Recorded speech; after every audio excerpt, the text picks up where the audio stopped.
방송에서 제공하는 투자 정보는 투자 판단에 대한 조언입니다. 방송에서 제공하는 주식의 가치, 가격 상승 및 가격 하락에 대해서는 방송사에서 보장하지 않습니다.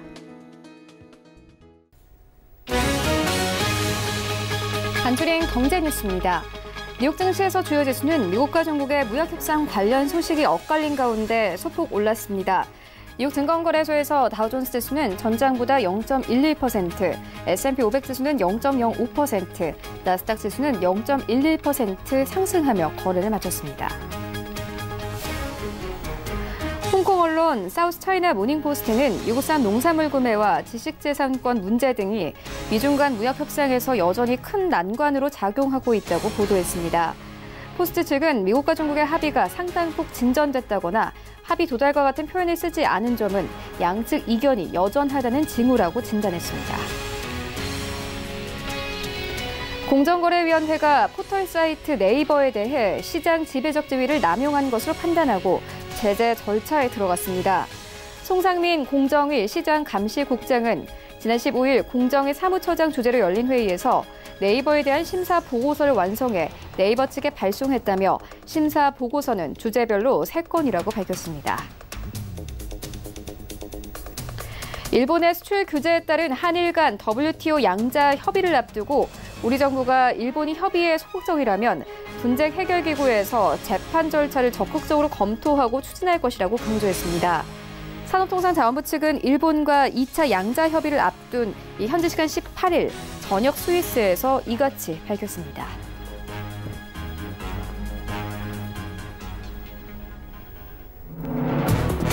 네, 시청자 여러분 안녕하십니까? 출발 증시 와이드 1부 시작합니다. 최윤입니다.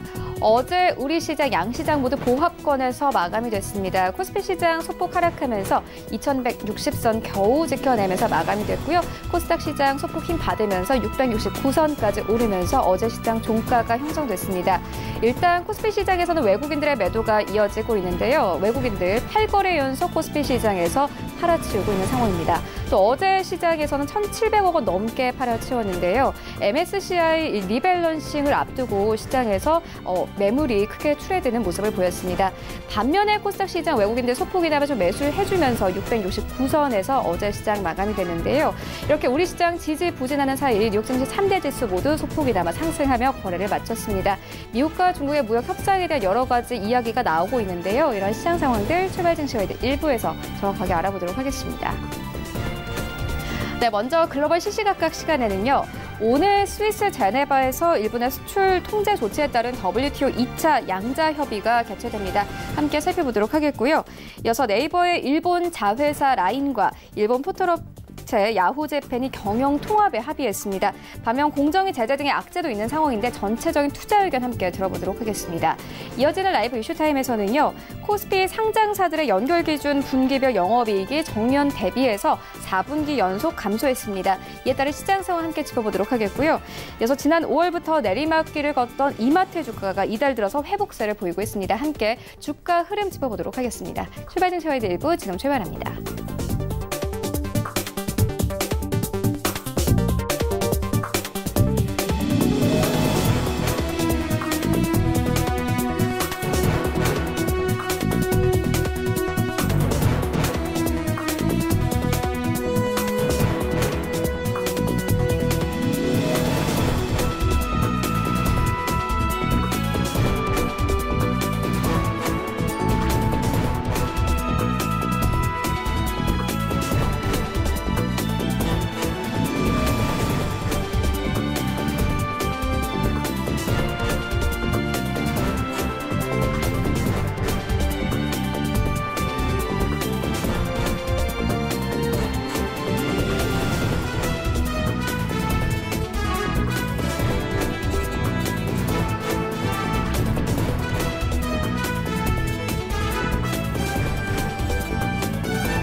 네, 시장의 중심이 되는 이슈를 꼼꼼하게 체크합니다. 글로벌 시시각각 시간인데요. 바로 투자증권 영업부 윤정식 팀장 화상으로 연결되어 있습니다.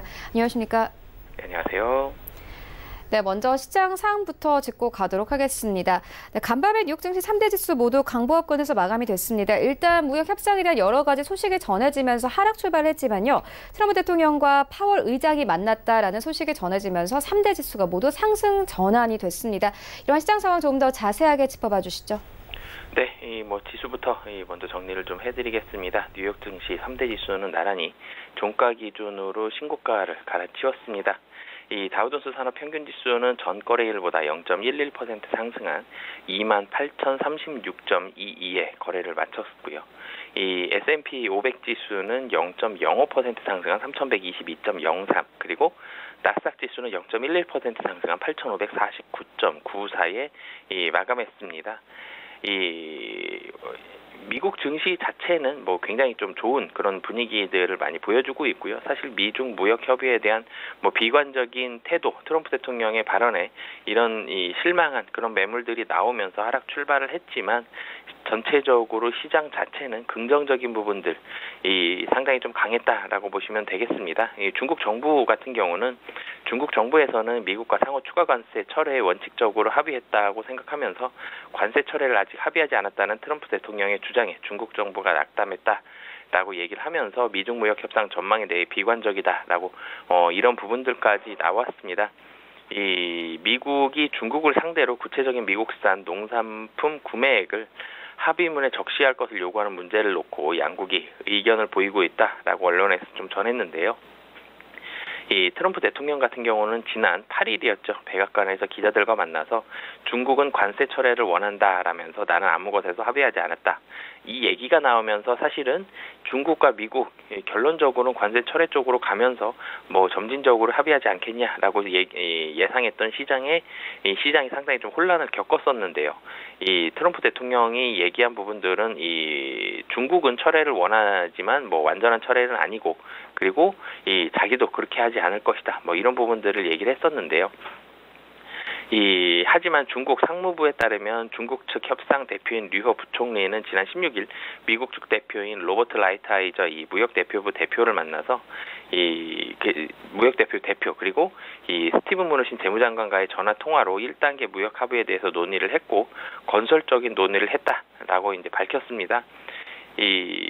미중 고위급 협상단이 지난 10월 11월에 미국 워싱턴 협상에서 1단계 무역 합의에 도달했지만 아직 서명은 못했고요.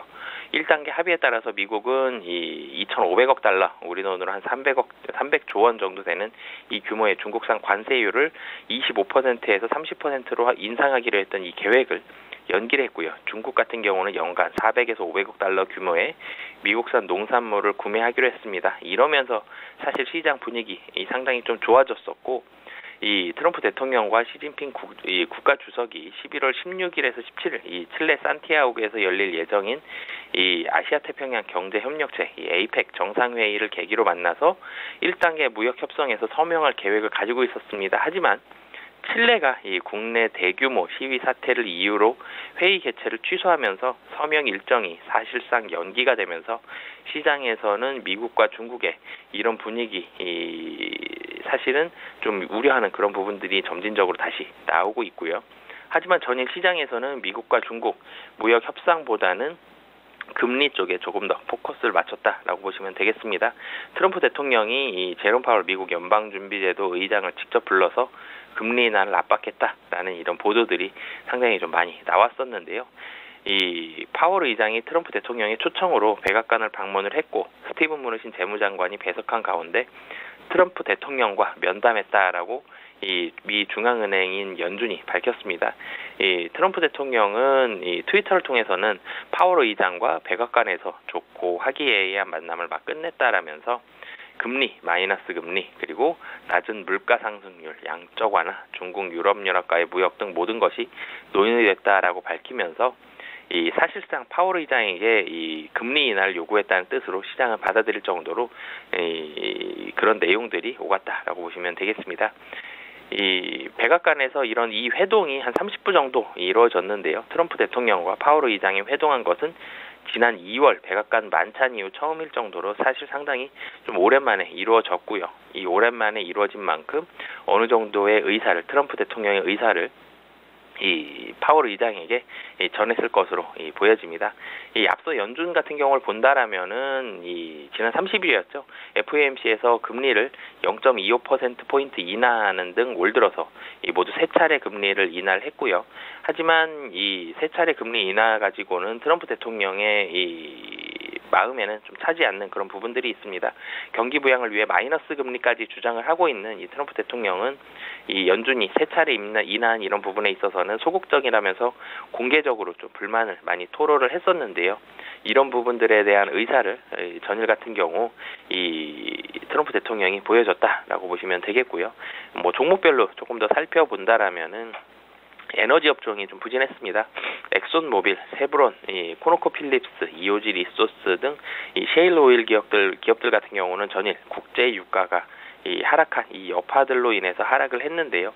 국제 유가 같은 경우는 이 미국 휘발유 수요가 부진할 것이라는 우려감이 나오면서 기름값이 하락을 했습니다.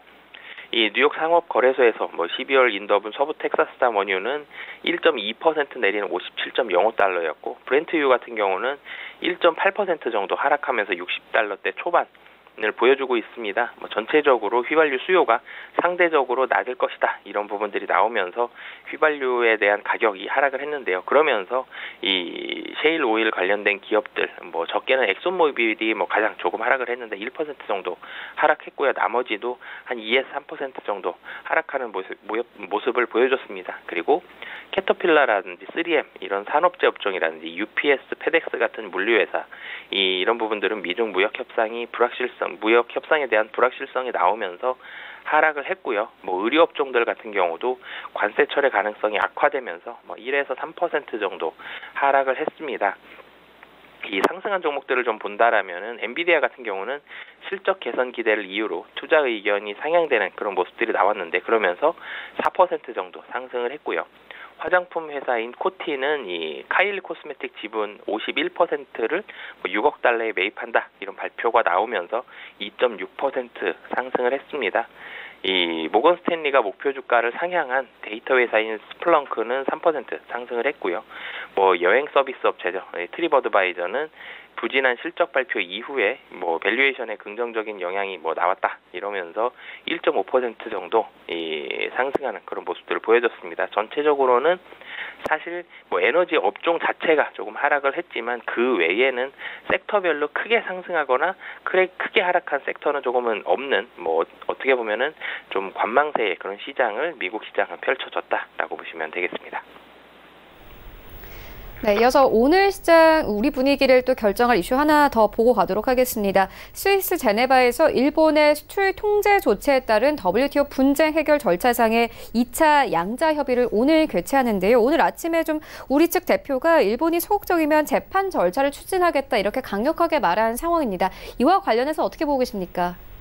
네, 사실은 이 WTO의 이 일본의 부당한 수출 규제 조치를 우리 정부가 제소를 했었습니다. 그러면서 이 2차 양자 협의에 나서고는 있는데요. 하지만 사실 정부 같은 경우는 일본의 수출 규제가 이번 협의로 원만하게 해결되길 바라고 있지만 이 대법원 징용 배상 판결에 대한 이런 뚜렷한 해법이 없이는 자체적인 반전은 좀 어렵다는 게 대체적인 좀 판단입니다. 이 산업통상자원부는 19일, 현지 시각으로 19일 스위스 제네바에서 일본 수출 통제 조치에 따른 WTO 분쟁 해결 절차상의 2차 양자 협의를 개최한다라고 전일 밝혔는데요. 이 양자 협의 같은 경우는 본다라면은 WTO 분쟁 해결 양해 규정에 따라서 이 재판에 들어가기 전 당사국이 스스로 문제를 해결하는 절차입니다. 이런 양자 협의가 이루어지지 않으면 재판으로 가게 되는 그런 모습들인데요. 지난 7월이었죠. 반도체 핵심 소재 3개 품목 이 수출을 규제한 일본을 9월 11일에 이 WTO에 정부에서는 제소를 했고요. 딱 한 달 만인 지난달 11일 첫 번째 양자 협의를 가졌습니다. 이번 양자 협의 같은 경우는 1차 협의에는 당시 추가 논의를 이어가자는 한국 측의 요청을 일본이 수용하면서 성사된 두 번째 협상 테이블인데요. 1차에 이어서 이번에도 이 정혜관 산업통상자원부 협력관이 수석 대표로 나서고 있습니다. 분명히 뭐 국내 쪽에서는 깊이 있게 논의를 진행을 하고 이 수출 규제 조치에 대한 철회를 촉구를 하겠지만 이 일본 같은 경우는 이 전략물자의 제3국 수출 우려, 수출 유출에 대한 우려 등 국가 안보상의 이유로 뭐 수출 규제를 실시한 것이다 이런 입장을 지속적으로 고수를 하면서 뭐 WTO 협정을 위반하지 않았다 이런 반박이 지속적으로 좀 나올 것으로 보여집니다. 이번 2차 협상의 진도에 따라서 추가 협상 테이블에 대한 가능성이 있지만 최근에도 뭐 분명히 있는 이 냉랭한 정치 외교적인 분위기를 감안한다라면은 3차 협의에 대한 성사 가능성 현재로서는 좀 높지 않다라고 보시면 되겠습니다. 또 일본과의 군사보호협정이죠. 지소미아 연장을 조건으로 우리 정부가 수출 규제 처리를 요구를 했지만 일본이 거부 방침을 정한 것으로 알려지면서 이 한국과 일본의 갈등 상황 더욱더 꼬이는 그런 분위기인데요. 이런 모습들 뭐 본다라면은 3차까지는 가긴 힘들고요. 2차에서 협정이 이루어지거나 아니면 뭐 재판으로 갈 가능성 현재로서는 높아 보인다라고 보시면 되겠습니다. 최근 일본 같은 경우는 4개월 넘게 막았었던 이 액화 불소 수출을 허가한 점이 우리 정부에서 제기한 WTO 제소에 대응하기 위해서라는 분석 역시 더 이상의 협상이 없을 가능성이 높다라는 부분들을 암시하고 있다라고 보시면 되겠습니다. 이 WTO 협정이 사실은 한국도 필요하지만 일본이 더 필요한 그런 상황입니다. 대일 무역 적자 자체가 16년 만에 최저치가 될 것으로 전망이 되고 있는데요. 글로벌 업황 부진을 겪고 있는 이 반도체 기업의 장비 수입 감축과 그리고 국제유가의 하락에 따른 석유화학 수입의 감소 등이 영향이 상당히 좀 큽니다. 하지만 이런 한국과 일본의 냉랭한 분위기로 인해서 일본 제품 불매 운동으로 인해서 이 소비재 수입이 줄어든 부분들도 상당한 요인이 됐다라는 이런 분석인데요. 특히 한국 정부가 일본의 수출 규제를 계기로 이런 추진 중인 이 소재, 부품, 장비 분야 경쟁력 강화 대책이 성공하게 된다라면은 장기적으로도 대일 무역 이 적자에 대한 부분들, 일본과의 그런 무역에 대한 큰 흐름이 바뀔 가능성도 현재로서는 상당히 좀 높다라고 보시면 되겠습니다. 지난달 말까지 일본 무역 수지 적자는 163억 6,600만 달러로 지난해 같은 기간보다 20% 이상 줄었는데요. 역대 1월에서 10월 기준으로 따진다라면은 2003년 이후에 가장 적은 적자를 냈다라고 보시면 되겠습니다. 한국의 무역 상대국 가운데 올해 무역 역조를 보이는 나라는 일본과 대만밖에 없는데요. 하지만 대만 같은 경우는 무역 적자가 2천만 달러도 채 되지 않기 때문에 뭐 규모 자체로 본다면 일본과 비교도 되지 않습니다. 뭐 그렇기 때문에 대만을 제외한다라면 거의 유일하게 일본이 무역 역조를 보인다라고 보시면 되겠는데요. 한국에서 일본으로 수출하는 물량도 줄었지만 일본으로부터 수입하는 물량 자체가 훨씬 줄었기 때문에 이런 부분들 보여주고 있고요. 삼성전자와 SK 하이닉스에서 사실은 3분기부터는 어느 정도 좀 업황에 대한 반등이 조금씩 나오곤 했지만 상반기까지는 메모리 업황 상당히 부진했기 때문에 반도체 부품 장비 수입을 대폭 줄인 게 뭐 거의 주요 요인이었다라고 보시면 되겠습니다. 그리고 최근 들어서도 불매 운동 아직까지도 뭐 어느 정도는 진행이 되고 있는데 이런 일본 브랜드의 불매 운동도 상당히 크게 영향을 미쳤다라고 보시면 되겠습니다. 일본에서는 이런 이유도 있고요. 그리고 WTO의 그런 협상 그런 부분들도 있기 때문에 여러 가지로 좀 신경이 쓰였던 부분들로 인해서 액체 불화수소의 한국 수출 최근 들어서 허가를 했는데요.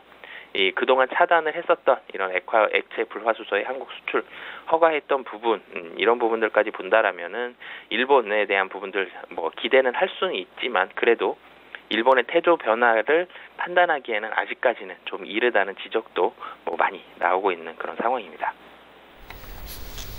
네, 이런 이슈와 함께 어제 코스닥 시장에서 IT 부품주들 엇갈리는 모습을 보였는데요. 오늘 WTO 회의 결과에 따라서 또다시 시장 움직일 것으로 보여집니다. 계속 따라가 보도록 하겠고요. 또 어제 시장에서 크게 움직인 종목 한 가지 더 보고 가도록 하겠습니다. 네이버의 일본 자회사인 라인과 일본의 포털 업체죠. 야후재팬이 경영 통합에 합의를 했습니다. 이와 함께 어제 시장에서 52주 신고가를 경신하기도 했는데요. 관련해서 어떻게 보고 계십니까? 네, 우선은 기대감 상당하다라고 보시면 되겠습니다. 네이버와 라인, 일본 언론들에 따르면 라인과 야후 재팬을 운영하는 이 Z홀딩스죠. ZHD라고 불리는데 이날 각각 이사회를 열고 경영 통합에 기본적으로 합의하기로 정식 결정을 했습니다. 이 경영 통합으로 인해서 검색 서비스에서 온라인 메신저, 인터넷 통신 그리고 금융에 이르기까지 폭넓은 사업을 전개하는 이용자 1억 명 규모의 이 대형 디지털 플랫폼이 탄생하게 된다라고 보시면 되겠는데요. 일본 언론들 같은 경우는 경영 통합으로 생길 이 새 플랫폼이 아시아에서 구글, 아마존 같은 미국이나 중국의 초대형 플랫폼에 대항하게 됐다라고 의미를 강조를 했습니다. 이 인터넷 시장에서는 이 일본을 제외한 이 해외 기업이 압도적으로 우세한 그런 상황인데요. 일본 내에서 큰 고객 기반을 갖고 있는 이 두 양사가 통합함으로써 각자의 사업 영역을 강화하고 그리고 신규 사업에 대한 성장 투자를 실시해서 이 글로벌 이 리딩 기업으로 도약할 수 있다 이런 기대가 일본 언론들이 많이 언론에서 보도를 하고 있는데요.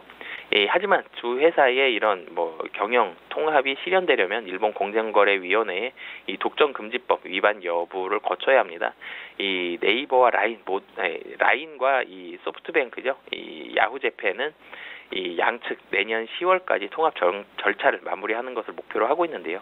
통합 방식으로는 네이버와 소프트뱅크가 각각 50%씩 출자해서 새로운 회사를 설립한 뒤 Z홀딩스의 주식 70%를 보유하는 이런 방안이 유력한 상황입니다. 라인 같은 경우는 일본 내에서 이 8천만 명 이상 이용하는 최대 온라인 메신저 서비스를 토대로 결제 서비스 등으로 사업 영역을 확장을 했는데요.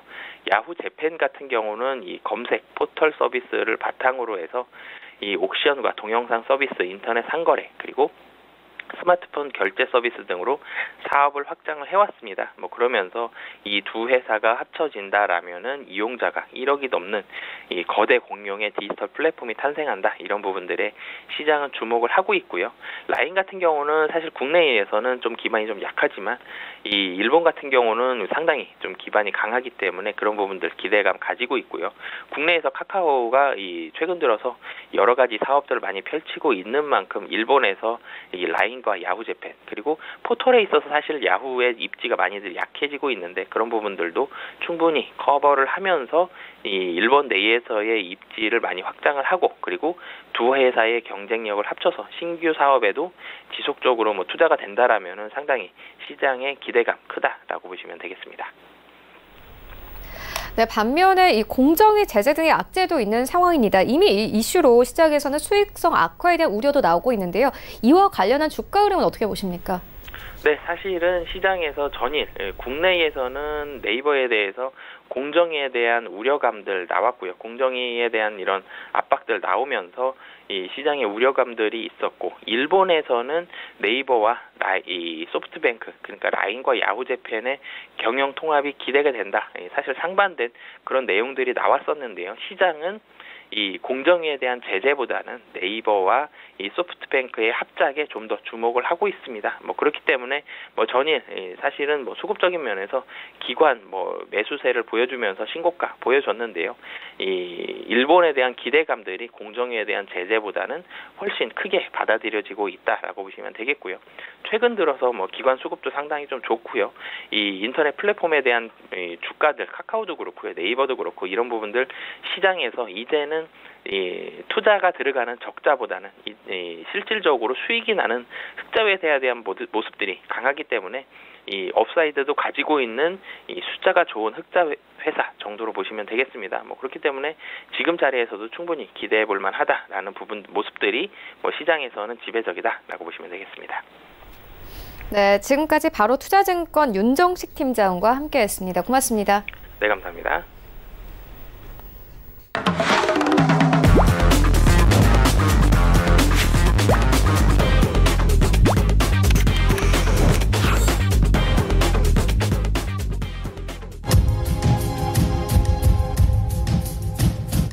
네, 국내 시장 쟁점 함께 분석해 보도록 하겠습니다. 라이브 이슈 타임인데요. KTB 투자증권 이성훈 과장 전화 연결되어 있습니다. 안녕하십니까? 네, 안녕하십니까? 네, 먼저 이 첫 번째 이슈부터 시작을 해보도록 하겠습니다. 코스피 상장사들의 연결 기준 분기별 영업이익이 전년 대비해서 4분기 연속 감소했습니다. 업종별로는 어떻습니까? 네, 우선 상장법인 579개사 연결 매출액의 증가한 업종을 본다고 한다면 운수장비, 섬유유복 같은 이제 8개 업종이라고 볼 수 있겠고요. 반면에 의료정밀 그리고 전기전자 같은 9개 업종은 감소한 모습을 보여주었습니다. 우선 지금 현재 업종별로 연결 단기순위 본다고 하더라도 운수장비가 50.13% 상승, 그리고 서비스업이 9.27% 상승, 그리고 반면에 의료정밀은 마이너스 79%, 섬유유복은 마이너스 74%, IT는 마이너스 65% 이제 감소한 모습 보여주었고요. 우선 반도체 기업들은 업황 회복 기대감에 주가가 일찌감치 오른 것과 달리 실적은 여전히 조조한 모습을 좀 보여주었습니다.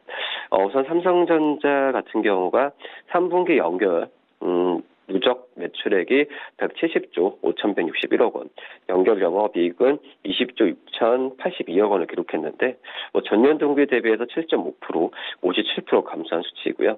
SK하이닉스 역시 매출액이 20조 136억, 영업이익은 2조 4,767억으로 각각 34.2%, 84.9% 줄어든 실적을 내놨습니다. 중공업도 부진한 모습 보여주었는데요. 환경 규제로 LNG선 수주가 증가하면서 올해 2년 연속 수주 1위 국가 명예를 되찾긴 했지만 최근에 이 드릴십 계약 취소가 이어지면서 이 충당금 설정 증가로 인한 실적 부진이라는 좀 멍이를 안았다고 볼 수 있겠습니다. 개별 기업별로 봤을 때는 삼성중공업도 3분기 누적 영업 손실이 4,016억 원을 기록하면서 작년 같은 기간 2,756억보다도 적자가 는 모습 보여주었고요. 현대상선 같은 경우에도 같은 기간 영업손실은 2,652억을 기록하면서 적자가 지속됐습니다. 흥하해영 같은 경우는 392억 원의 영업적자를 내 적자가 좀 지속됐고요. 이 대우조선해양 같은 경우에는 3분기 누적 영업이익이 1,382억으로 흑자를 내긴 했는데 작년 같은 동기 대비해서는 80.4% 급감하면서 실적 쇼크 수준을 지금 기록했고요. 이 대우조선해양 같은 경우에는 지난달이죠. 노르웨이 시추사 노던 드릴링으로부터 드릴십 한 척의 판매 계약 취소를 통보받았는데 매각 대금이 3억 5천만 달러라고 볼 수 있겠고요. 이 대우조선해양이 받은 선수금은 4,920만 달러로 지금 알려진 상태라고 볼 수 있겠습니다. 시장 동향 본다고 한다면 자동차 업종에 포함된 운수장비 업종은 현대차 3인방의 실적 호조를 등에업고 크게 개선된 성적표를 받아낸 모습 보여주었는데요.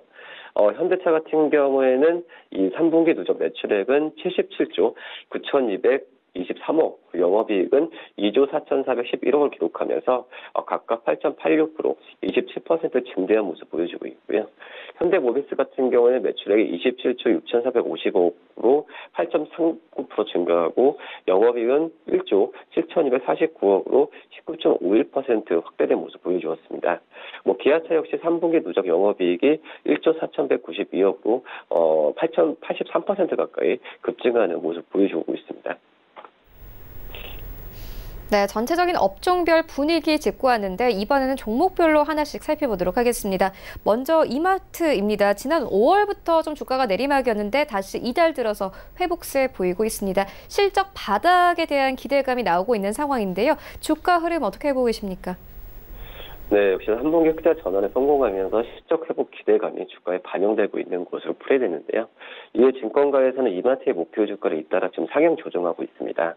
우선 이마트는 지난 2분기 창립 이래 처음으로 영업 적자 299억을 기록했는데 이미 1분기 부진한 실적 기록한 데 이어서 2분기 적자를 낸 상황이었습니다. 지난 5월부터 내리막길을 걷던 주가가 지난 8월 2분기 실적 발표 날까지 무려 33% 급감한 모습 보여주었는데 8월 12일이죠. 10만 4,500원으로 50일 신저가로 추락한 모습 보여주었습니다. 하지만 이마트는 3분기 영업이익이 1,162억을 기록하면서 2분기 적자에서 흑자 전환에 성공했는데요. 이런 상태에서 증권가에서는 실적이 바닥을 통과하고 있다면서 일제 목표 주가를 상향 조정하는 모습 보여주고 있고요.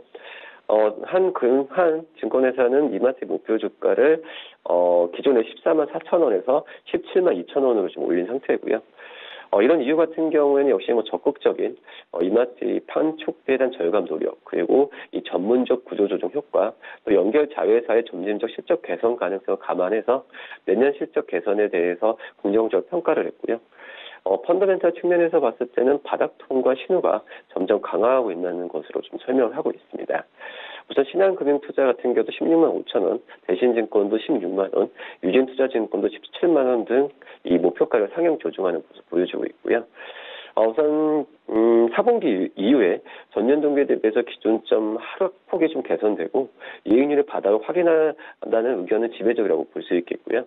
이 온라인 부분 같은 경우에는 적자폭이 확대되는 점은 좀 아쉽긴 하지만 시장 성장률 이상의 매출 증가를 회복했다는 점에서 주가 모멘텀에 대한 우려는 없다라고 볼 수 있겠습니다. 우선 온라인 식품 시장의 극심한 경제 상황이 좀 지속되고 있는 상황이기 때문에 오프라인 매출이 온라인으로 이동한 추세가 계속될 것으로 판단되면서 이 영업 환경의 구조적 개선된 보기는 어렵다라는 의견을 많이 내놓고 있고요.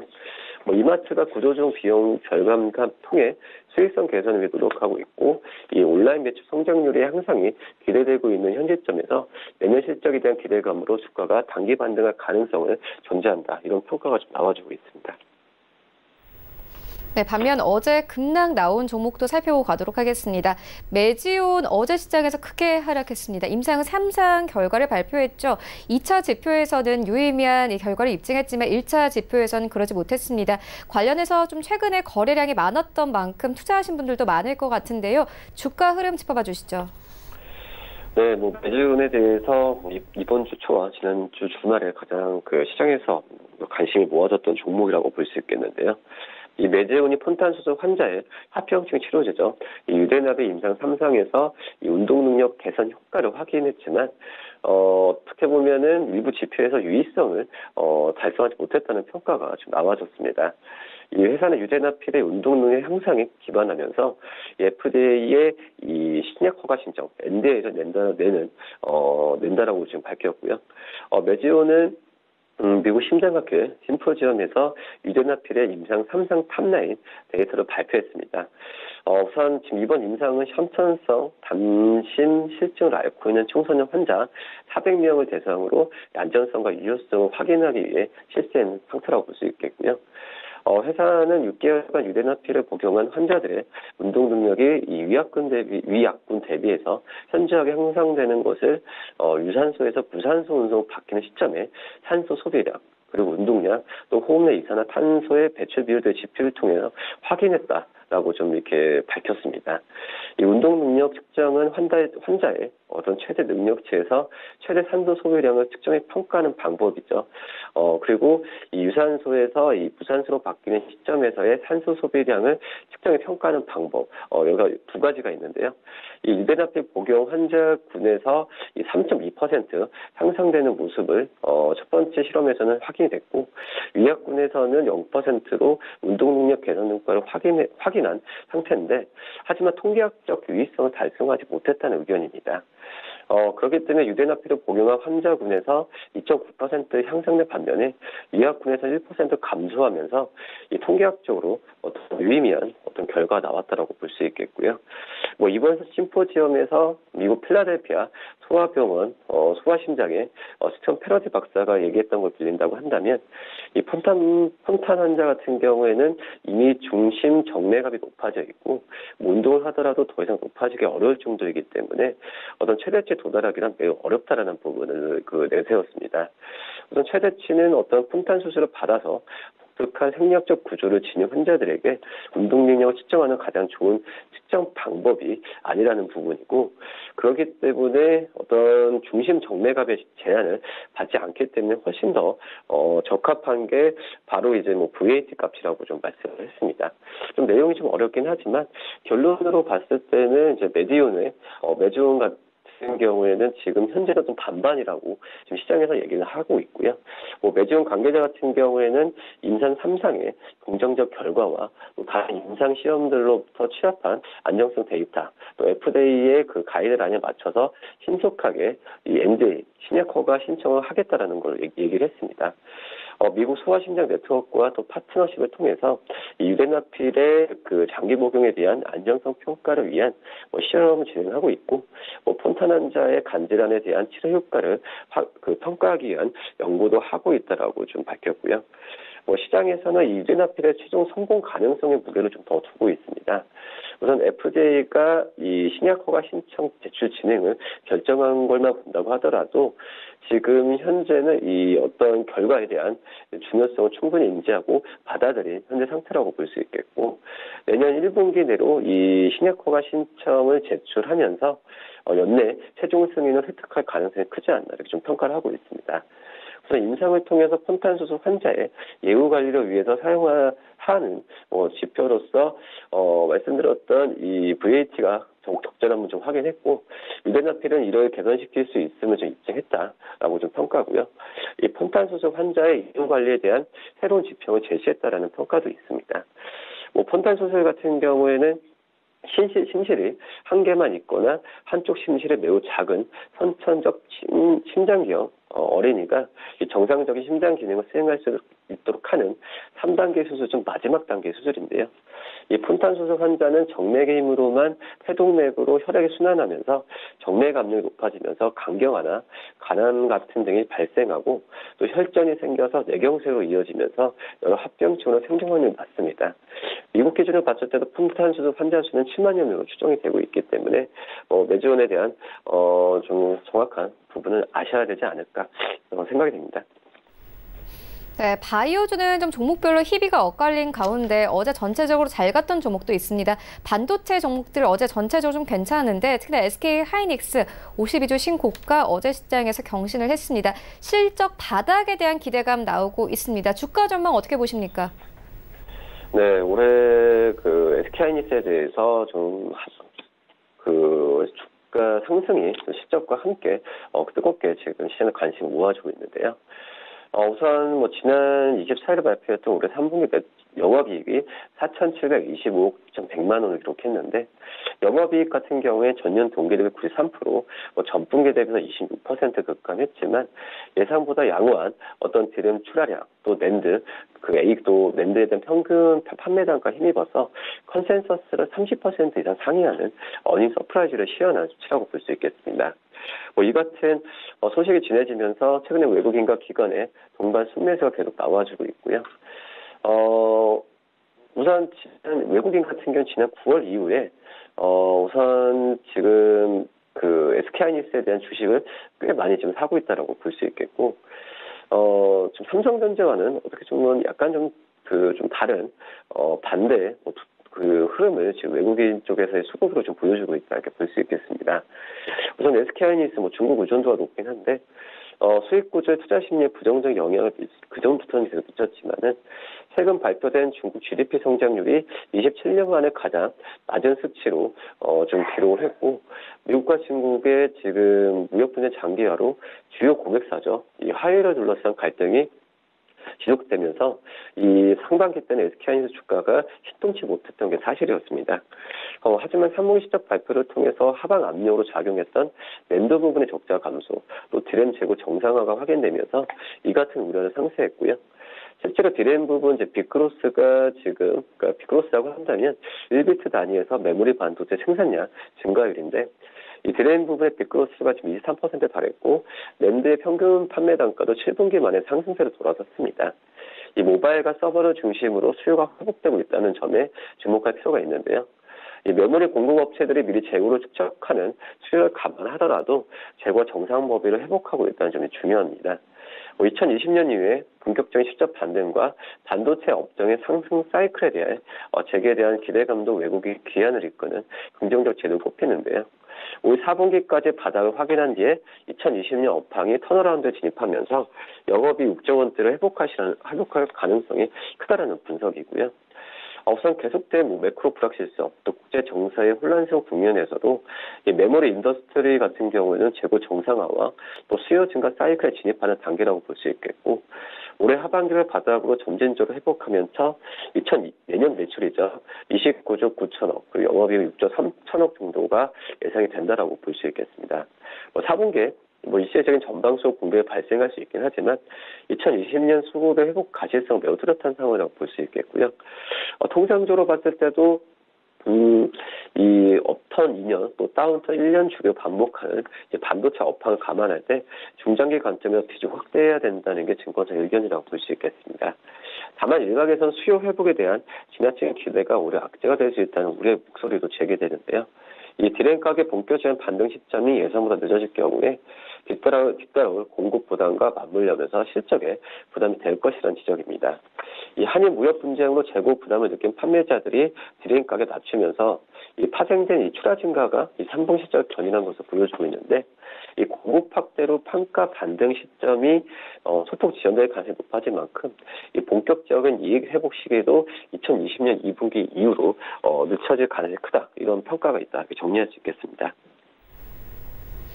네, 알겠습니다. 지금까지 KTB 투자증권 이승훈 과장과 함께했습니다. 고맙습니다. 네, 감사합니다.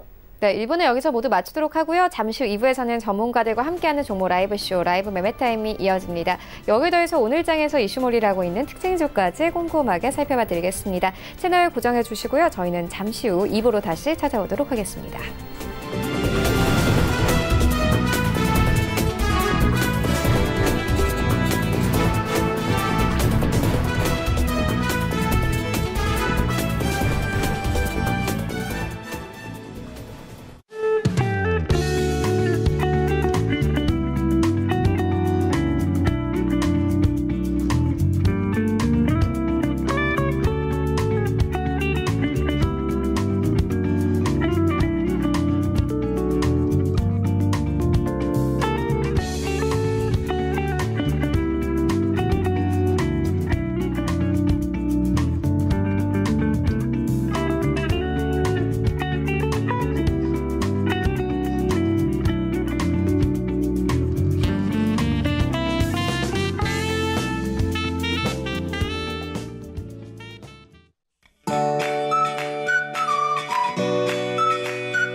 안녕하세요. K웨더 라이프스타일 예보 김단비입니다. 오늘 아침 중부지방은 기온이 큰 폭으로 내려가 올 가을 중 가장 춥습니다. 서울의 아침 기온 영하 4도, 춘천 영하 3도, 강릉은 영하 1도로 중부지방은 영하권의 강추위를 보이고 있고요. 남부지방도 광주 6도, 대구 5도로 어제 아침보다 기온이 내려가 쌀쌀합니다. 이에 따라 중부지방을 중심으로는 한파특보가 내려져 있고요. 강원 산지와 해안을 중심으로는 바람이 매우 강하게 불면서 강풍특보도 내려진 상태입니다. 그 밖의 지역도 찬바람이 강하게 불면서 체감온도는 더 낮아 춥겠습니다. 건강관리와 시설물 관리에 유의하시기 바랍니다. 이 시각 위성영상 보시면 전국이 대체로 구름 많은 가운데 충청도와 전라도는 곳곳으로 약한 비나 눈이 내리고 있는데요. 오늘 아침까지 충청도와 전라도에는 5mm 내외의 비나 1cm 미만의 눈이 내리다 그치겠습니다. 오늘은 중국 중부지방에서 다가오는 고기압의 가장자리에 들며 점차 맑아지겠습니다. 다음은 자세한 지역 변화입니다. 중부지방 곳곳으로는 아침 기온이 영하로 내려가 몹시 춥고요. 낮 동안에도 6도 안팎에 머물며 쌀쌀하겠습니다.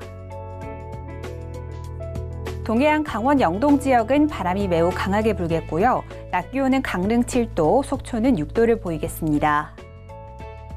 남부지방 부산의 아침 기온 4도, 대구 5도를 보이고 있고요. 낮 기온은 광주 9도, 대구 8도, 제주는 12도가 예상됩니다.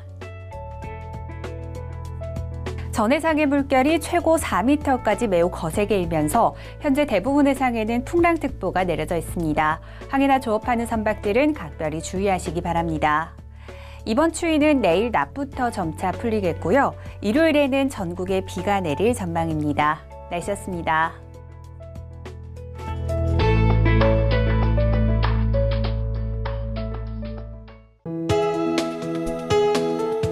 방송에서 제공하는 투자 정보는 투자 판단에 대한 조언입니다.